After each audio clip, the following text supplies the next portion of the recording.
后来继续要来讲这个高龄驾驶的问题受到关切。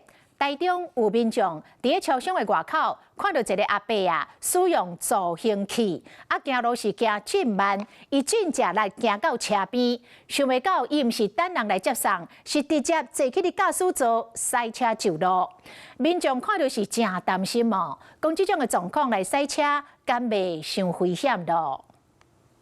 穿黄衫的阿伯拄4脚的助行器，一步啊一步豆豆为超商行出来。佮想讲，伊想要等人来接，想袂到伊煞豆豆向一只车挖去，行到车的边啊，先拍开后座的车门，甲助行器收起哩。刷落来，佮豆豆坐去哩驾驶座，甲车驶走。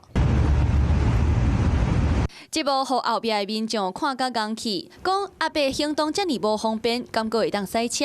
阿伯敢若是行路，看起来就介食力，互人怀疑安尼开车敢有安全？太夸张了吧？这样子他还能开车吗？对啊，他这样子，他的脚能够自由控制他的油门吗？关心或是说，那个阿伯你也免开车吧？应该会这样的。代志发生伫咧台中的新港一间超商外口，虽然影片内底无法度看出阿伯的年岁，不过台中的监理所讲，照影片阿伯身体条件就要重新来检验，评估敢会当过塞车。当然，如果你的在体检上面医师有写到身体的状况有一些异常的状况，那我们会去做一些身上鉴定，然后来评估你适不适合开车，或者是辅导民众考成特制车的驾照。敢有涉及无照来塞车，警方讲会照车牌来追查。不过阿伯明显行动无方便，搁坚持要开车，这对所有用路人来讲，真正是介危险。Hello， 我是林纯佩。想要掌握最及时的新闻资讯或是体坛动态吗？